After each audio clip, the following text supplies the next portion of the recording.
ஆன்மீக அன்பர்கள் அனைவருக்கும் வணக்கம். உங்களை எல்லாம் இந்த ஆன்மீக சேனல் மூலியமாக சந்திக்கிறதுல நாங்கள் ரொம்ப சந்தோஷப்படுறோம். நாங்கள் போடுற வீடியோலாம் உங்களுக்கு பிடிச்சிருந்தா நீங்கள் லைக் பண்ணுங்கள், ஷேர் பண்ணுங்கள், குளத்தூர் பாபா டெம்பிள் சேனலுக்கு நீங்கள் சப்ஸ்கிரைப் பண்ணுங்கள். இன்றைக்கி திருவம்பாவை பாடல் 13 சொல்லி அதற்கான விளக்கங்களை சொல்ல வரேன். வாங்க இப்போ நம்ம வீடியோக்குள்ளே வரலாம். திருவம்பாவை பாடல் 13.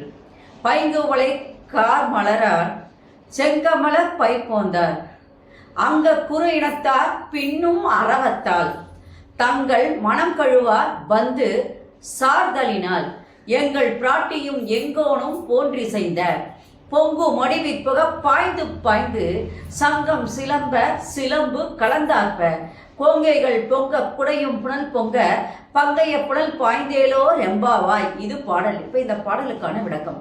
இந்த பாடலானது மன அழுக்குகளை எவ்வாறு நீக்குவது என்பதை பற்றி மாணிக்கவாசக பெருமான் அழகாக விளக்கி கூறுகின்றார்.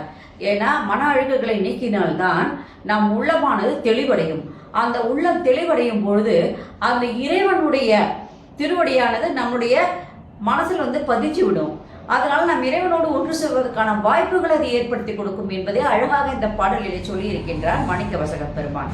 பைங்குவளை கார் மலரார் செங்கமல பைம்போந்தால் அங்கம் கூ இனத்தால் பின்னும் அறவத்தால் அப்படின்னு சொல்லும்போது அந்த குளமானது சிவனும் பார்வதியும் ஒன்று சேர்ந்த தெய்வீக குளம் போன்று கருமை நிறந்த அந்த குளத்திலே குவளை மலர்களானது அழகாக பூத்து குலுங்குகின்றன.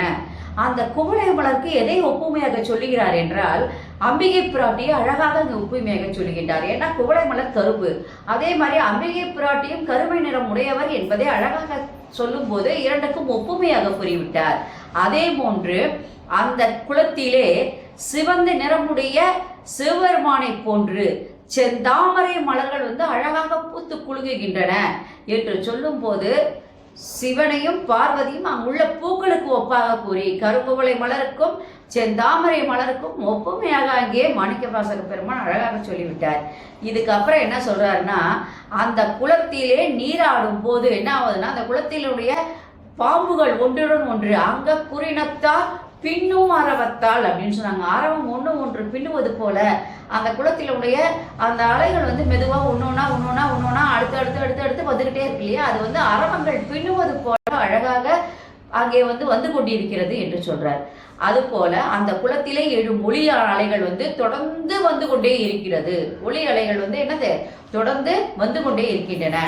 அந்த குளத்திலே பக்தர்கள் எப்படி பார்க்கறாங்கன்னா இறைவனும் இறைவியுமாக அங்கே பார்க்கின்றார்கள். அதனால அவங்க என்ன பண்றாங்க, அந்த குளத்துல வந்த உடனே அதை கையெடுத்து கும்பிடுறாங்க. இப்ப நாமளே போறோம், ஒரு இடத்துக்கு போறோம்னா அந்த இடத்துல ஒரு குளம் இருக்கு, அந்த கோயில்ல ஒரு குளம் இருக்குன்னா அந்த குளத்துல நீரை விடுவதற்கு முடியலன்னா கூட அந்த தண்ணி எடுத்து நம்ம என்ன பண்ணுவோம், தலையில தெளிச்சுப்போம். ஏன்னா இறைவனுடைய திருவடி அந்த குளம் அப்படின்றதுனால எந்த கோயிலுக்கு போனாலும் அந்த தீர்த்தங்களை எடுத்து நம்ம தலையில தெளிச்சுக்கிறோம்.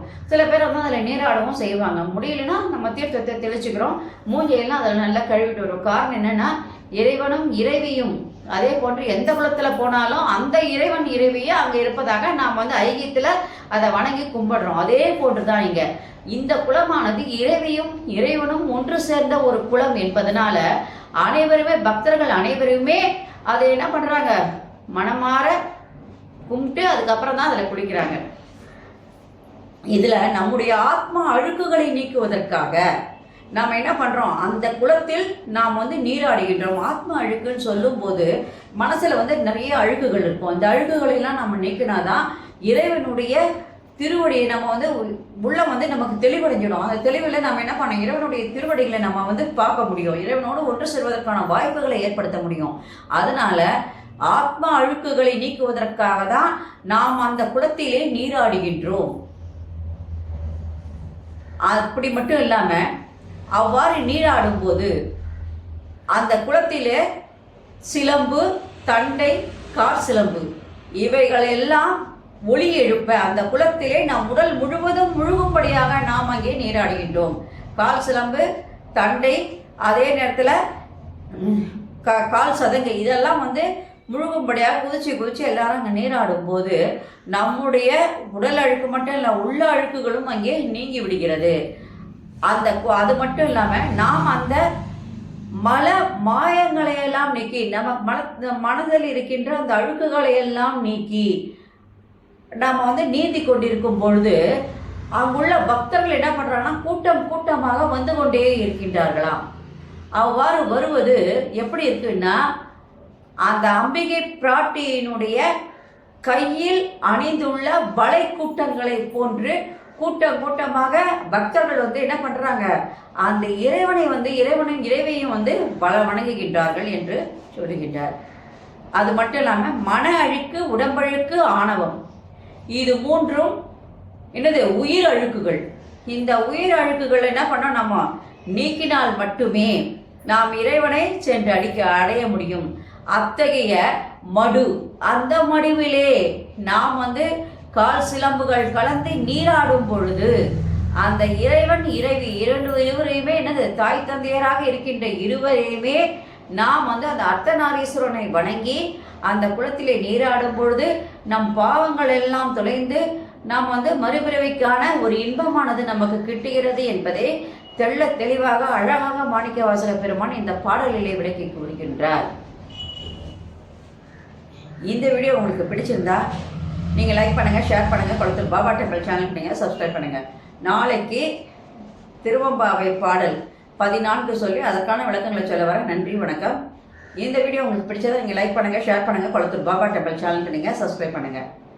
நாளைக்கு வேறொரு திருவம்பாவை பாடல் 14 உங்களை சந்திக்க வரேன். நன்றி, வணக்கம். ஓம் Sairam. Subscribe to my channel and please press the bell icon for more videos.